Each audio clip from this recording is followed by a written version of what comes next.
Hi, everyone. I'm Mandy-Lynn, your host of Port City Personalities here on Rogers TV in St. Awesome. I'm very excited about today's guest.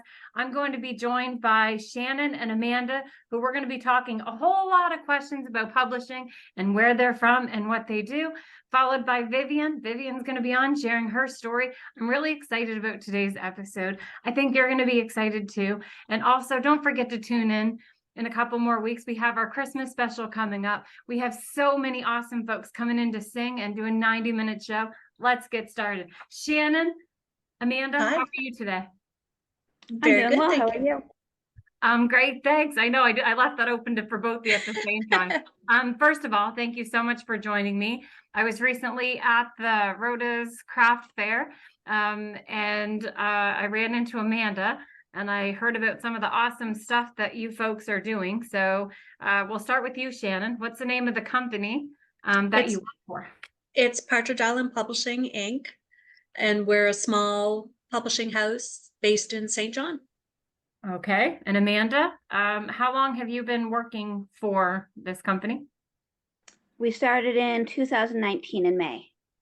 Okay. And did you start? You started in 2019, and when did you start, Shannon? Amanda and I started Partridge Island Publishing together. So we met in January of 2019 and we incorporated in May. In May. Wow. And so whose idea was it? Let's start with that.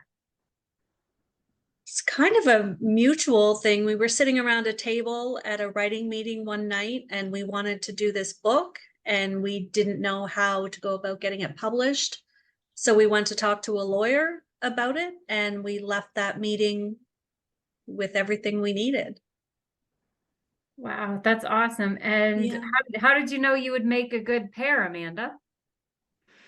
We didn't. It was just personalities meshed so well that once we started, we just worked perfectly in unison as a partnership.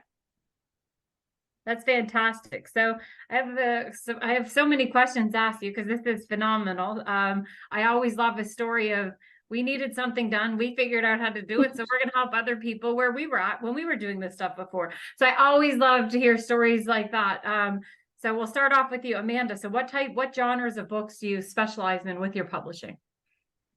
We would like to get into publishing all kinds of books. The only things we don't take are nonfiction because we are a very small company and we don't have the resources to do fact checking. We don't take religious because religion is a very open and it's a very personal thing to everybody. So it's hard to publish on that. We don't take academic because the same as nonfiction is we don't have the ability to do all of the fact checking, but Sure. we take any kind of genre. We take anything that people are passionate, we want to read. Because even if we can't take it as something that we can publish, we do our best to get you in touch with companies that do publish it. So if you sent us a memoir and we're like, well, this doesn't fit with what we want, but I can tell you that here are a dozen companies that are taking it. So we'll give you the feedback to give you all the information to help you get the book out. Absolutely. Thank you for that. Shannon, can you tell me what the typical process of a book goes through, like from the publishing? So is it like manuscripts, submission, publication? Walk me through the process. So we have a set of submission guidelines on our website. When you submit with a query letter, it goes to Amanda and it goes through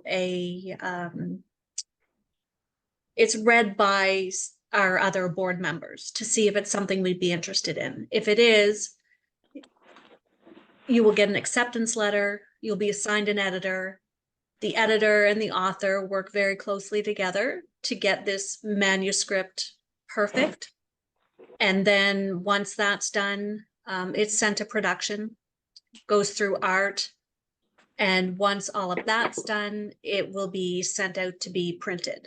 The thing that I'd like to mention, though, is when you send us a submission, it should be as perfect as you can get it. So it should have already gone through beta reading, should have already gone through an editor several times. It should be as perfect as you can possibly get it. before it comes to us, where we can make it absolutely perfect and then get it out. Thank you. And Amanda, how do you select the books that you choose to publish? When the stories come into us, it goes through me initially, and I will read it to make sure there's nothing glaringly in need of work. So if it's good, if it's polished, then it gets past me and it goes to the board, and the board will read it, and then we'll make a decision based on what stories are the closest and the most ready to be worked on.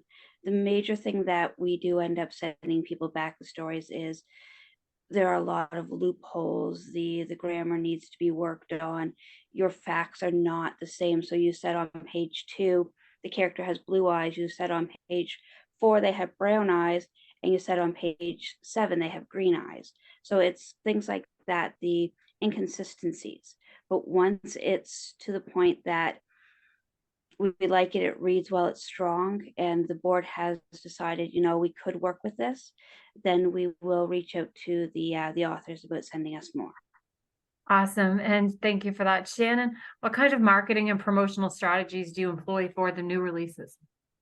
Other than trade shows and events such as that I saw Amanda. We do the trade shows. We are brushing up on our social media so that we're a little stronger there. We love to have big book launches.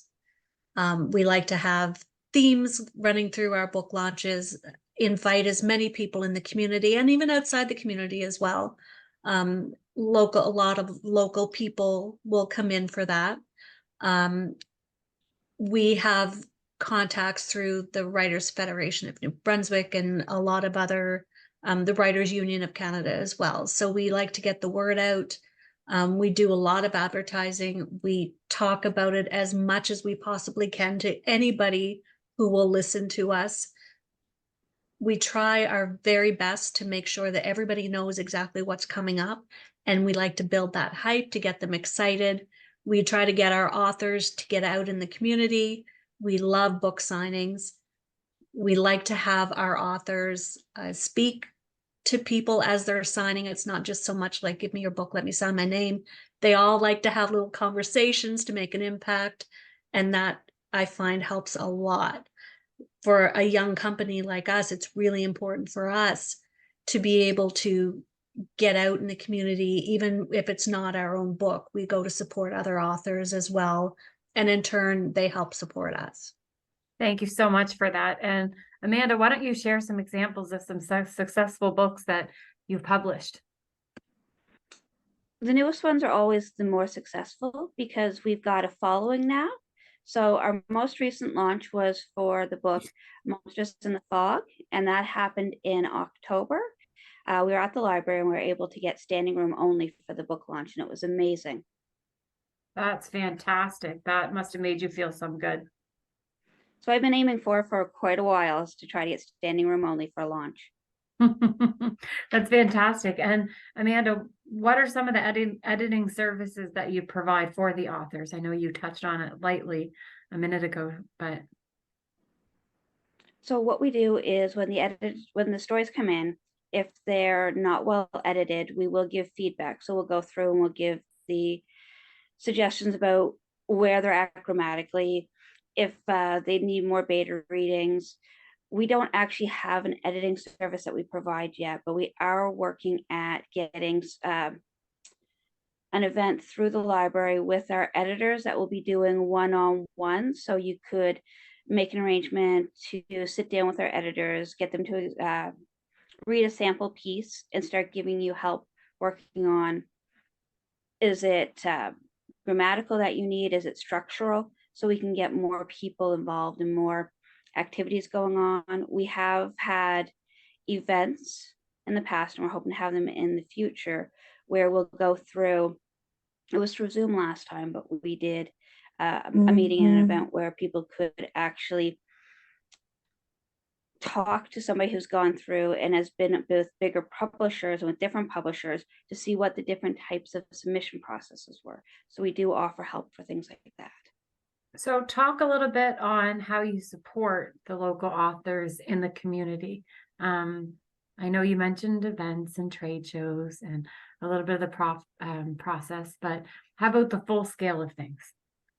So maybe your advice for somebody that hasn't written a book but wants to write a book, that full process of how you help. So maybe it's just an idea in my head right now. Talk me through that. Or Shannon, you can. We would normally tell somebody, find a really good writing group, go to the writing group, because that's really the best help that you're going to get is through a group of people who are doing exactly the same thing that you are. Even if they aren't writing in your style, they still have a lot of great things to do. So we put them in contact with our writing group right now, St. John.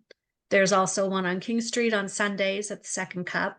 There's Fog City Scribes. So there are lots and lots of writing groups in St. John, and they are also willing to bring in baby writers and help them through the process, whether it's just to give feedback, help them with story structure, help them with all the craft of the writing, which is really hard. Like, you have the idea in your head, that's great, but the hardest thing is to get those words out of your head and onto the paper or computer, whatever you're using. But that's a really difficult process. The only way you're going to do it is if you actually sit down, butt in seats, and write the words. Your first words don't have to be great. They don't have to be perfect. Just as long as you get those words on the page, the cleaning up will come later. So our biggest thing is get involved in a writing group. There's also writing groups online if you're not comfortable going out and meeting. Sometimes it's safer, or you feel safer through a computer screen. So just find a writing group, join it, take everything you can from it, and you'll find yourself giving back. And then there'll be new people coming in, and you can be that kind of mentor for them as well. For sure. And I guess, what is your stance on the kind of diverse or unrepresented voices in literature? Because it sounds like that's why, kind of in a way, or a piece of why you've started this company. But talk me through that. There are so many talented people, and we find that Canada is, I believe, underrepresented, and especially Atlantic Canada. We don't exist to a lot of people, and there are absolutely amazing writers here. And some of my favorite writers are actually from the Atlantic coast. They have a different perspective on things. I think they all deserve recognition, and that's one of our biggest things. In our mission statement, we say that, yes, we will publish you from anywhere, but our focus is really on Atlantic Canada, because we think everybody deserves a voice, and we want to give them that chance to get their voice out there. We have feelers out everywhere to find that. And we've had things like Teens Right Now, where we went into the schools. This was during COVID. We went into the schools to get teen writers to write stories, and we wanted to do an anthology of the teens, because they have such a different perspective than anybody else in the world. Their world is so very different than anything we ever knew. And those kids, teenagers, have amazing ideas, and they've been through a lot. So let's help them get their stories out too. And so how do you handle book distribution, both, the availability, I guess, locally and globally? Distribution is a hard thing for a small company like us. It's a lot of boots on the ground, and we are talking to a couple of professional distributors that go worldwide as well. But it's difficult for us because we are so small and our catalog is small. We expect to have it increased by this time next year. We have a couple of projects that are in production right now, so our catalog will be larger, but distribution is a difficult thing. Most of it is a lot of walking around, finding stores, a lot of time on the phone, cross country, calling the bookstores saying, hey, you gotta carry these books. We have children's books that are incredible, and we want them out everywhere. We have had a couple of independent bookstores in Nova Scotia that are now carrying our books. So that's a great step forward. And we expect more will follow after that. Thank you very much for that. So, Amanda, you talked about the different steps that you take to ensure the quality of the books that's published. Do you think you could provide some insight to me into the current trends that's in the book publishing industry? I'm curious to see. So the local trends, a lot of the things that are changing is that self-publishing is becoming a very big thing. And with self-publishing, it makes it hard for a lot of small publishers. We get a lot of people that they're reading things that are self-published and they're thinking, well, this is really bad because they're not getting the editing. So it's not so much a trend, but it is a thing that's very important to remember, is that no matter what you're writing, no matter what your genre, no matter what your age, you want to give the best book that you can. You want to really get feedback. Feedback is one of the most important things you can get. Whether you're a brand new writer or you've written 100 books, get the reviews from people. Write your story. Get 2 people that have no problem telling you you suck. You need beta readers that will tell you the truth.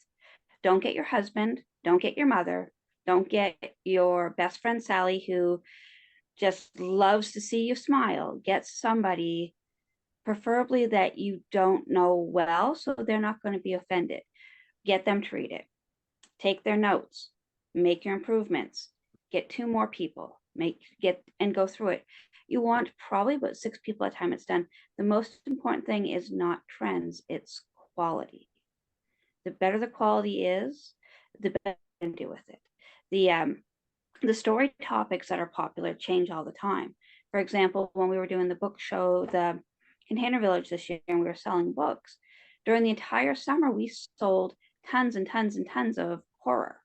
But when we got to October, we didn't sell it at all. So the buying trends, the writing trends change, but quality is something that's never going to change. And so obviously you must have a love of reading. That's why you do this.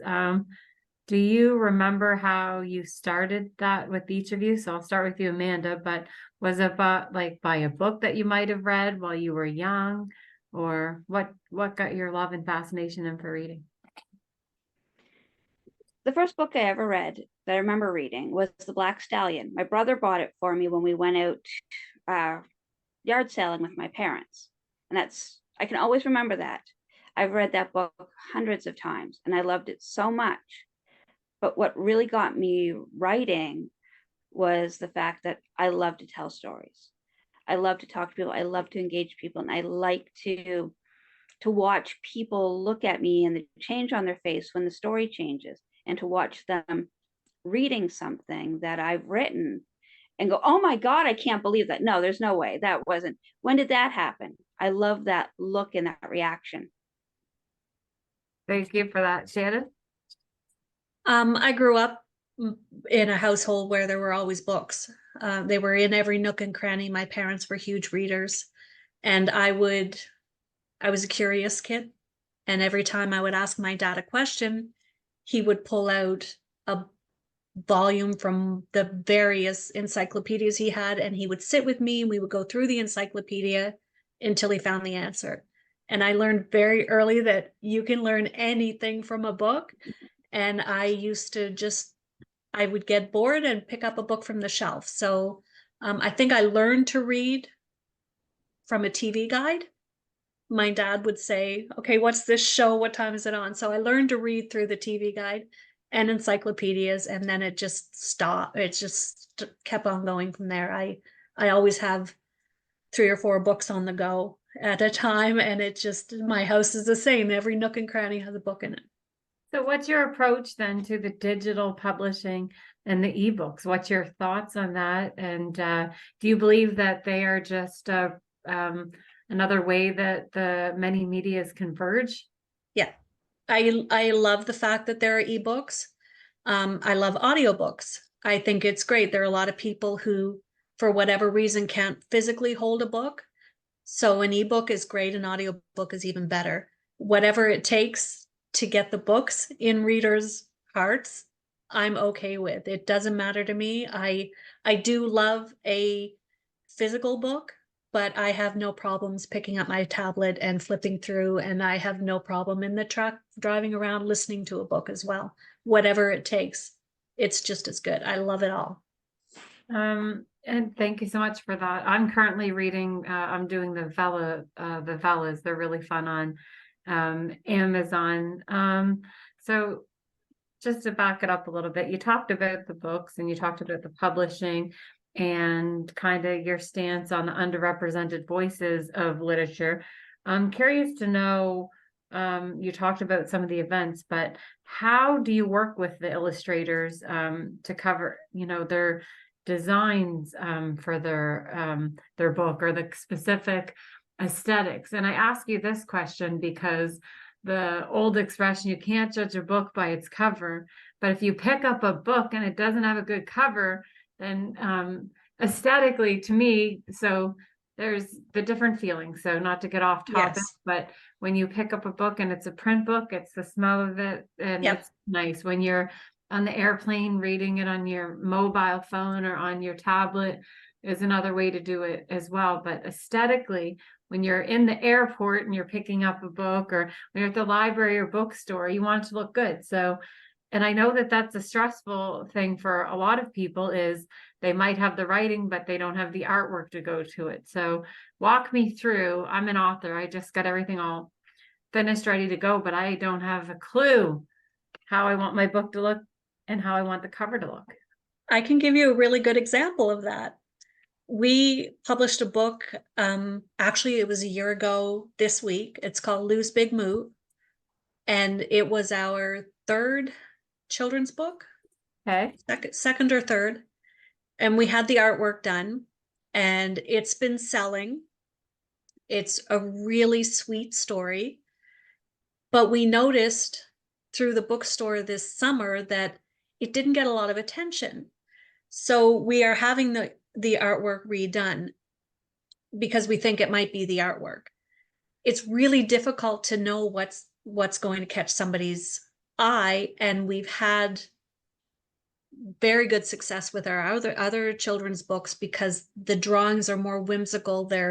One is like a painting. It's beautiful. It's very soothing. So this book, Lose Big Move, is going to have brand new art, and I expect once it does, it will fly off the shelves. And the thing that we've noticed about covers, having the bookstore this summer, we've noticed which covers work, which covers people won't even pay attention to. It's all about color, style, and if your book looks old, like in an outdated way, like 1970s style, but it's set in modern ages, it's probably not the best. So you really have to get a good artist behind you. And a great thing to do is to give them a sample of your book so that they can get a really great idea of what the book is and then go from there.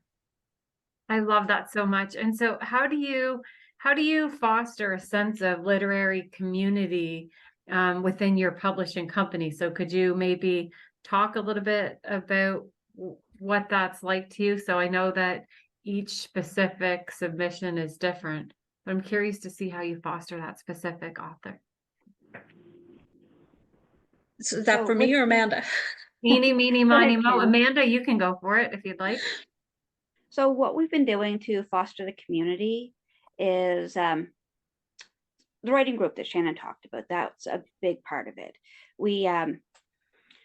We're not just, for our writing group, we're not just to sit down and write. We have a social writing group. So our writing group, we bring people in, we get people to know each other, people become friends, we do group events and things like that. But as the bookstore, what we did to grow community is we knew we wanted the bookstore on the waterfront at Area 506, and we didn't have enough to fill our shelves. So we reached out to the authors across New Brunswick and into Nova Scotia, and we told them, we have the space, we'd like to sell your books.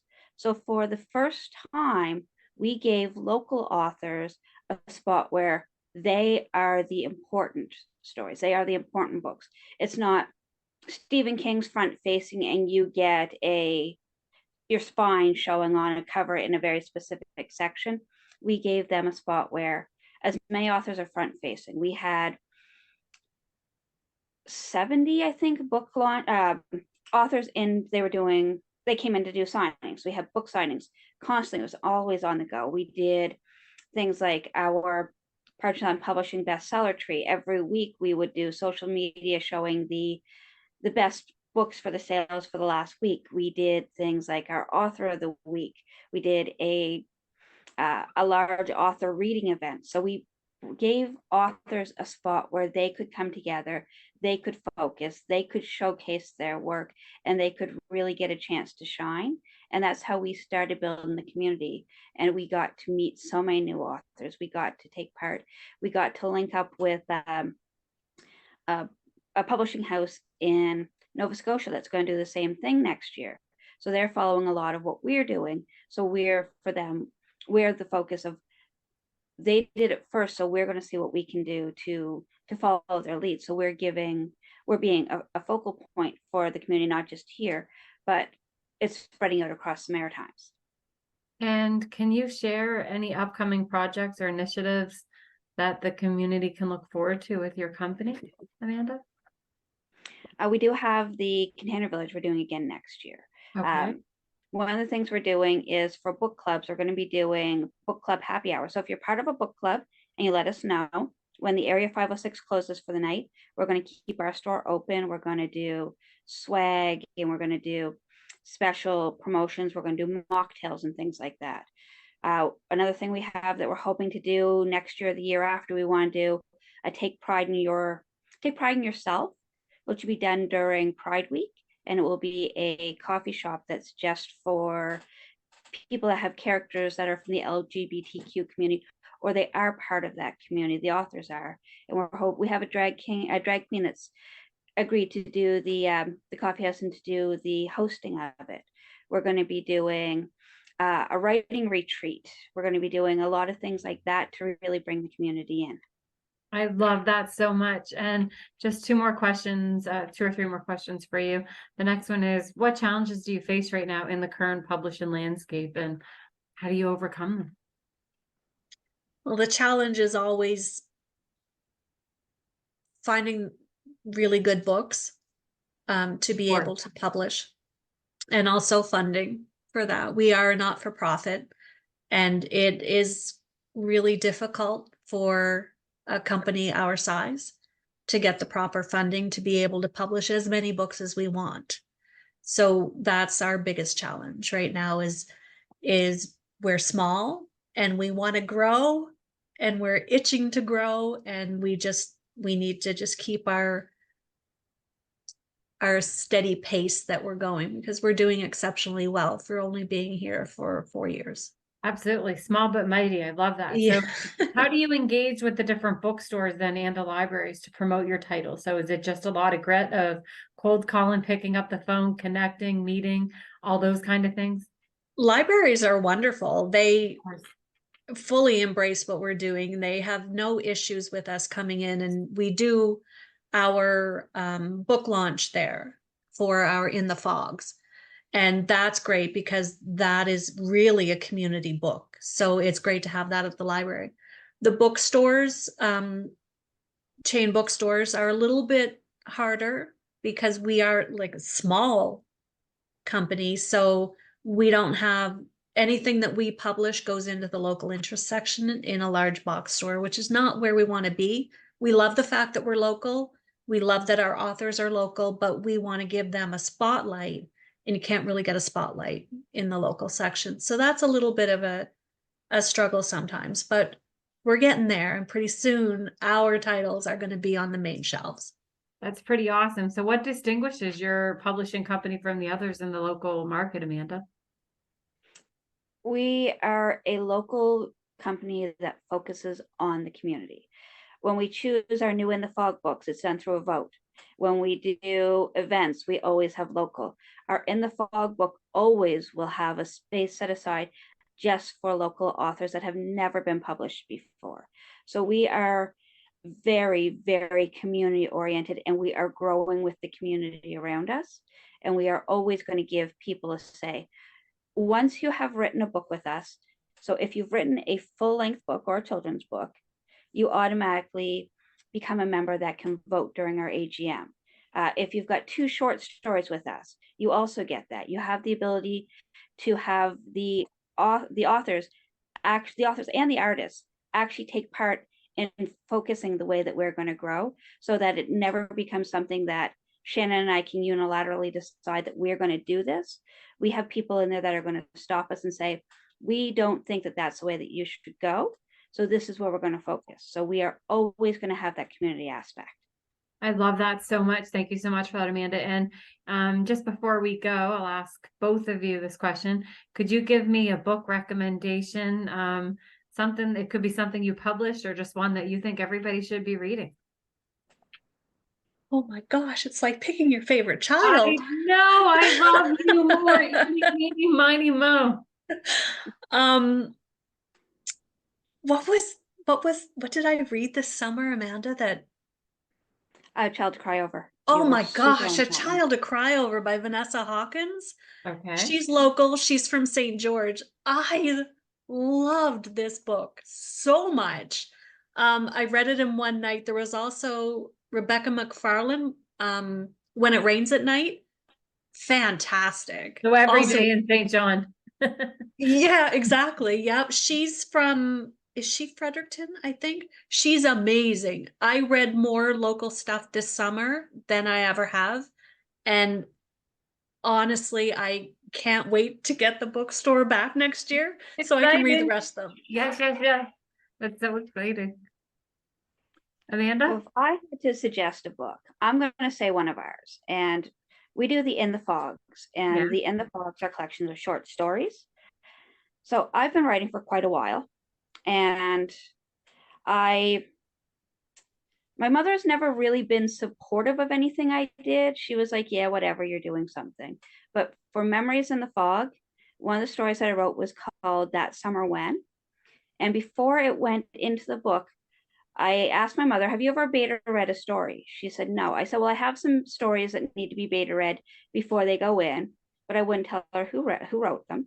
So I gave her the story to read, and she called me and she was bawling her eyes out going, I have to know who wrote this story because I know their mother. I lived with their mother. I know their mother. I know that area. I said, of course you do. The person's mother is you. And she cried and she cried and she cried. And then because it was based entirely on her life and what I had heard from her, I have a picture of her in the book as the author photo because it is based on her. And that's the first time she has ever actually acknowledged that I have any talent. So that is my favorite book. That's pretty awesome. I'll have to check that out. I want to thank you so much to both of you for making time today to talk to us about what you do and all the awesome stuff. And I can't wait to continually follow you along and see everything. But if anyone wants to get a hold of you, how can they get a hold of you? They can get us on Facebook, Partridge Island Publishing. And we also have a website, partridgeislandpublishing.ca, and you can get a hold of either one of us, either of those 2 ways. Thank you so much, ladies. I appreciate your time today. Thank you. Hi, Vivian. How you doing? I'm doing well. How are you? I'm terrific. Thanks so much for joining me today. It's so nice to see your beautiful face. Thanks.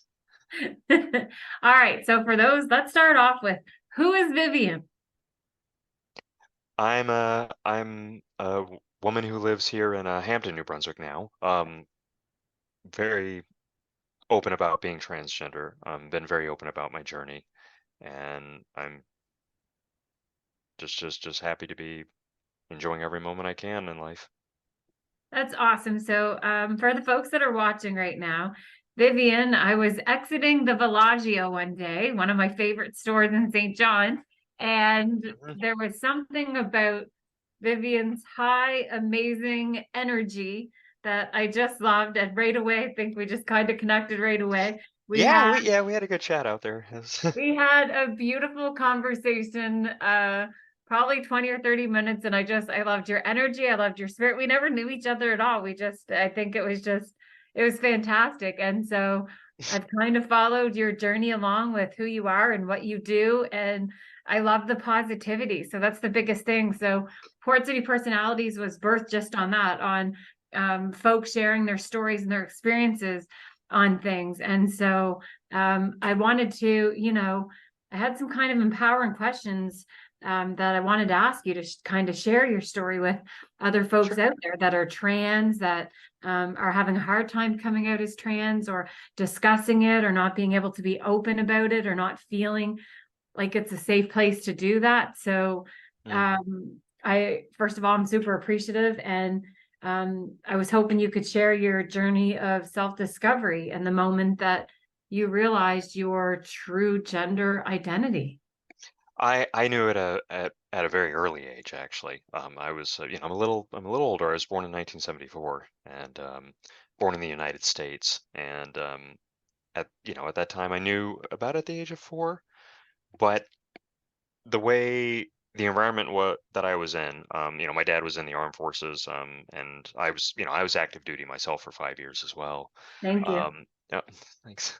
But it was just there was no support system at all, and there was not even really the language to describe what being trans was at the time. The kind of the media depictions of it at the time were not very kind.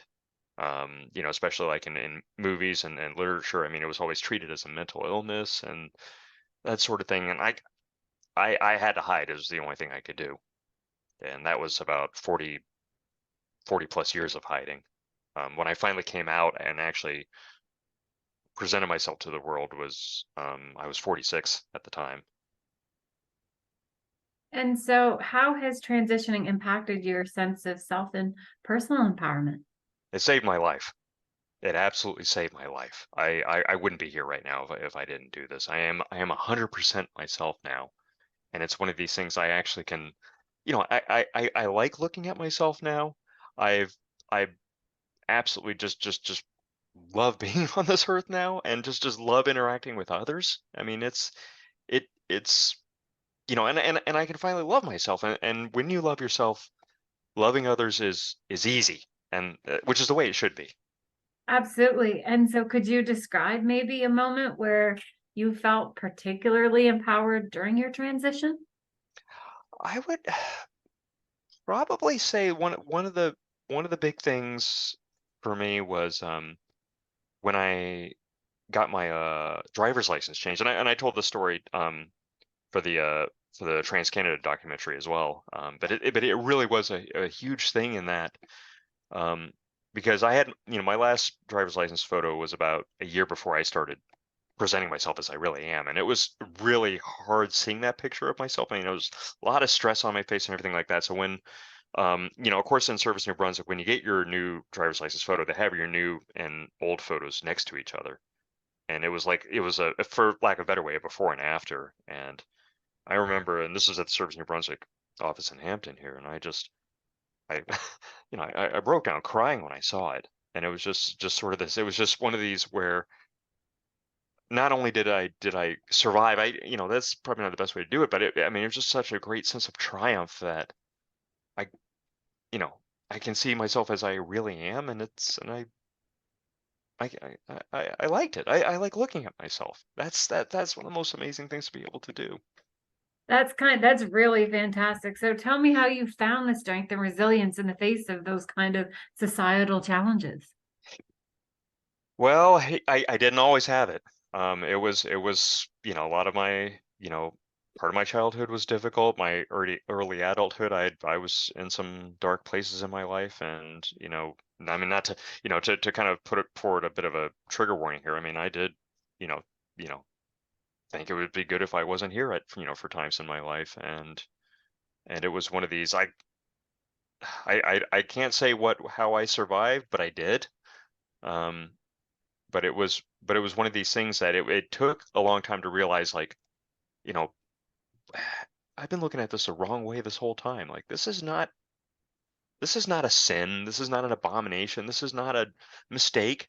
There's actually nothing wrong with me. and finally being able to accept that about myself is that I know why I'm trans? No, but this is how I'm designed. And finally, being able to embrace that about myself was one of the best things I ever could have done. Absolutely. So how do you navigate, embrace the kind of intersectionality of your identity as a transgender? How do you embrace that and navigate it? I've just live as 100% me. That's the thing. Attitude, And right? I do you yeah, think attitude is a lot, like how yeah. you I'm a girl, and I've always been a girl this whole time. That's the one thing I tried to really kind of share with other people, is that this is not a, I've had to, present as a certain way for a good portion of my life, but the reality is, and this is, like, every trans person, their experience is going to be unique. I mean, there's no, there's no broad stroke answer to anything for us. But as far as in my perspective, that's what I really try to convey, is that, that 4-year-old, that 6-year-old that everybody thought was a boy was really a girl that never could say that she was a girl, because it wasn't safe to at the time. so could you share a positive experience that's related to the support perhaps that you've received from friends, family, or community? I one of the organizations in St. John, which is a Chroma NV, Chroma has been absolutely wonderful, in being, in giving us the opportunity to be visible, and also, a lot of individuals who I've had the honor of meeting and getting to know, here, just in both in St. John and in the province, and really kind of in the country overall, that their visibility is what kind of, and especially, and this goes with the younger people too, like their visibility is what kind of really inspired me to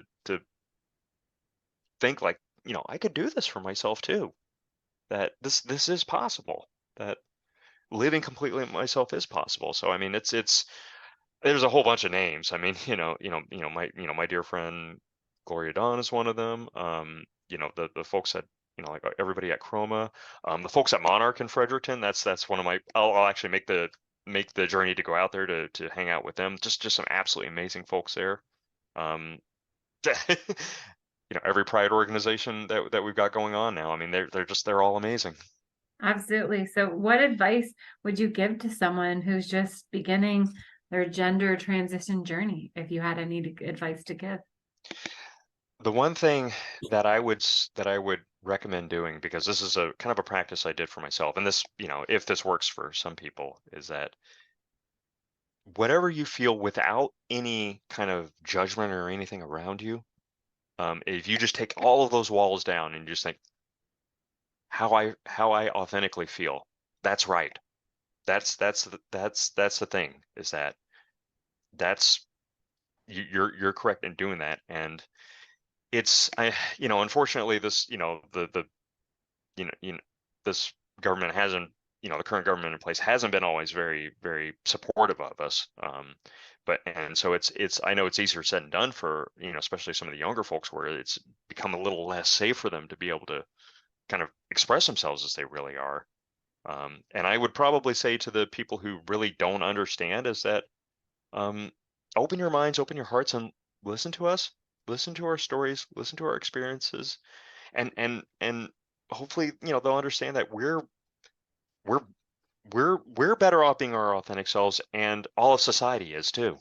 For sure, for sure. And how did you approach self-care, and how did you prioritize your emotional well-being throughout the transition? Because that's just so much. And I know, I mean, I know that it wasn't easy. I'm sure you're not going to say, oh, that was just so easy to do. I'm sure that it was a lot. So No, it wasn't. like when I think about it, I'm like, how do you prioritize what? Like what? Because there's a lot happening in your brain at the Well, time. the big thing, like, and really what a lot of kept me going was, I am a parent, and, having my kids here, and I wanted to be here for my kids, and being able to, and it was one of these things that I would just try to just try to get through day by day for their sake. And it eventually came to this point where it was like, again, content warning, but it was kind of like almost a do or die situation, where it's like, I'm not going to survive if I don't. And, Right. well, then my kids won't have me at all. And actually one of the most amazing things is that now, like I've got I've got the best relationship I have with my kids now, because they all, I've got, bio kids, step kids, and a chosen son as well. So 6 kids altogether, and they all have 100% of me, and it's great. Like parenting's wonderful now. I mean, I've always loved them, but I'm now able to give all of myself to them, and that's awesome. I sure love that. So can you discuss maybe some more of the empowering milestones that you've reached so far on your journey other than this? In particular aspects, like when I did finally start presenting myself to the world, it was in 2020. I mean, it was middle of the pandemic at the time. I actually, part of what my what part of my success has been is that because I have dual citizenship. My healthcare in the U.S. is through U.S. Veterans Affairs. Sure. Because of my time in the U.S. Navy, it was actually faster to go over to VA and come out to them. They really did not waste any time. I mean, it was one of these, from coming out to them to day one of my HRT was only 3 months, which is unheard wow. of. Yeah, that's unheard of here in this province. And I'm not going to say there are individuals in the healthcare system who do support us. Unfortunately, there are those who don't understand, and but the delay was just too long. But it was, how it was successful was being able to, well, frankly, bypass Medicare to do it entirely. But Sure. I remember, but some individuals in the healthcare system on this side helped out because of the border crossing issues, and I was able to. November 2nd, 2020 was my first day of starting my estradiol, and that was game changing for me in terms of quality of life. Being able to start HRT was a huge thing for me, and I'm doing so much better as a result of it. So what kind of resources or communities have been instrumental in providing the support then? So given what you just said, would that be you're able to get dual support? So do you feel like there's a gap in the support that you're getting being from USA to Canada, or do you feel like they work in tandem together to provide the service that you need mentally, physically, emotionally? Well, the mental health support I had, there was a counselor here here on the New Brunswick side who I'm still friends with to this day, who's amazing. But there are, unfortunately, there are some deficiencies in trying to, well, deficiency is lack of a better word. I mean, it's actually pretty catastrophic for a lot of the trans community who only can rely on Medicare. And I make the drive from Hampton to Calais, Maine, where my clinic is, on a pretty regular basis. Oh, wow. Okay. Yeah, just to do that. So I mean, it is, there are gaps in it, quite a number of them. I mean, and it's, frankly, it's in violation of the Health Act federally, as far as my interpretation goes. But yeah, what I'm able to do, a lot of the trans community don't have that access. I know I'm privileged in that way. But it's one of these things, like it shouldn't be that complicated. Somebody trying to, just get on their HRT, informed consent, that should be it, really. The WPATH guidelines are something that, there shouldn't be that kind of delay just to get through those steps. Thank you for that. And I guess, how do you celebrate and honor your identity in your daily life now? Everything I do, I just, you get to be you. Yeah, I get to be me. Like things like running errands, being able to, chat with people in aisles at the grocery stores, and like, and how I met you as well. I mean, that's. I was buying mannequin heads. Let the record show. Yeah. And I can't remember what I was getting, just like trousers or something like that, maybe. But it was like, but it was, but that's what it is. And I really do try to go and support what events and what functions are out there when I can. Yeah, you're very outgoing, and you're very personable, and you're very, I told you, I felt your energy, I think, just like from us meeting right away. Thanks. I loved your energy. Yeah, thanks. And I just love being with with the community too. Like this, they're just amazing folks, and I mean, I've, my cup stays pretty well overflowed, in a great way, because of, Yeah. because of them. So how has your perspective on life and relationships evolved throughout the transition? It's been so much better at every level, and my relationships with other humans, it's human interaction is going to be awkward no matter what, but Always. it's one of these, but when you're awkward as entirely you, it's I want to say it's more I entertaining. love That's not the being, right word, but no, but it it's could be though. It could yeah, be. I love being awkward. I think I always say, embrace your awkward, right? exactly. It's a gift, and I will say something probably that might make but this, like, that's part of what the fun in life is too at the same time. And even at a even for lack of a better way of saying it, even at a spiritual level, I mean, Sure. it's I feel more connected than I ever did.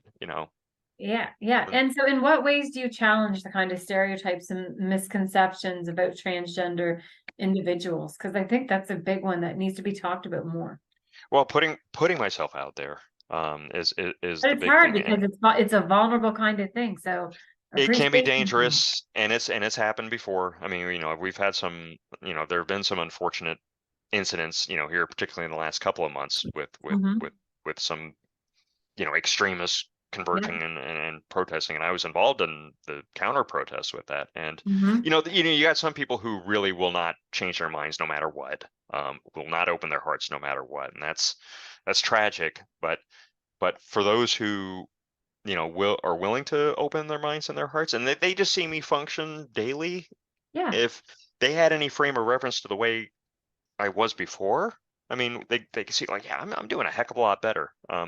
That here in Hampton, being in a small town as it is, I mean, a lot of the community did see me before, Yeah. and I feel pretty good thinking that they see how much better off I am now. Yeah, they get to see how, so can you discuss a time that you felt proud of the person you've become through your journey? Oh yeah.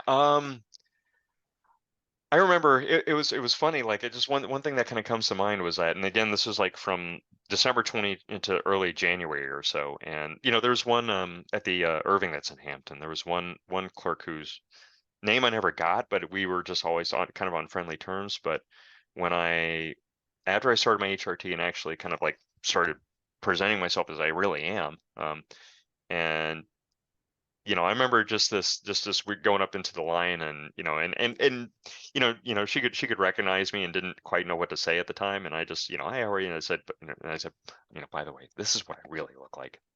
And she kind of got, and I remember she was just like, just it just got so much more comfortable. Of It's course. like you're amazing. It was a really nice experience, but like this that moment of triumph is like, here I I am, love it. world, and I love it. I I'm love glad to it. be I here. love it. That's fantastic. So how do you also navigate dating and relationships? Because I mean, I know, how does any of us really? It's a mess no matter what, right? Like, Yeah, that's a it great is just answer. It's a yeah, mess no matter what. I yeah, love it. no matter what, it is just going to be like, it's just that kind of level of human interaction. It's just going to be, blah. You're just there's just there's no graceful way to do it. But it is one of these things that for me, because I am single, and I do Mhm. put myself out there in that way as Mhm. well. Is that you know people need to know that number one, that I'm trans. I mean, I think I try to make that pretty apparent, and they need to know what, without getting into too much personal details, but like what I've done and what I'm not going to do, because it is going to be different for every single person. And Sure. the thing is that I mean, for somebody to meet me, I mean, they've got to be not, it's not even, it goes even beyond accepting. I mean, I want them to be into me, and just Of really course. accept and love me and entirely, and take me at face value, just as we should do with anybody that we're going to be romantically drawn to. Heck yeah. Um, So but how do you, I guess, how do you envision, I think we just have about 3 minutes left. So how do you okay, sure. envision a more inclusive and accepting future for transgender individuals everywhere? I know it's a lot. They need the space, they need the safety. We all need that to be ourselves, no matter what. And for the rest of the world, they need to they need to open their hearts and open their minds and really listen and accept that this is who we are. This is how we're hardwired. And when we're our authentic selves, we're gonna, and it's like I said before, we're gonna be better off. The entire community will be better off, For sure. and we'll be on this earth longer. It'll keep us on this earth longer. It will save our lives. I can't stress that enough. How has your perception of love and acceptance evolved since your gender transition? It's easy It now. sounds, It's absolutely easy. It should be easy. It should be effortless. Loving others should be absolutely effortless, and how I feel it is, because I What can do you love mean? myself. Talk about loving yourself. What does that mean? I like looking at myself. I like being with myself. I just I'm there are lonely moments, but I enjoy my own company for the first time in my life, and that's awesome. And is it about feeling comfort? Is it about It's feeling, is it, I guess if there was two words to sum that up, or, a couple of things, what would you say that is? real peace, Real. real absolute inner peace that all of me is here now. So you're feeling calm, I think. So it's so empowering. It's so wonderful. So we just have about literally 1 minute left, 60 seconds to close out. What's Okay, sure. one more thing you'd like folks to know? As far as me goes, I mean, with being decent with your, anything you'd like to know. I mean, I think I'm approachable, and if you feel free to talk to me, and I'd be happy to share my story. And there's a lot of resources out there, and for those, open your minds, open your hearts, and listen to our stories, and hear our experiences, and see how much better we're off, and you'll be better off knowing us as we really are too. We all benefit. We all benefit. And I think that's just it. We need to take the time to listen to each other. And I just want to say thank you so much for your time today. I really appreciate you sharing your story, talking about it with us. I want to thank all of our guests today for talking to us. And I look forward to seeing you again sometime in the community. I'm sure our paths will Absolutely. intertwine Thank you so soon. much.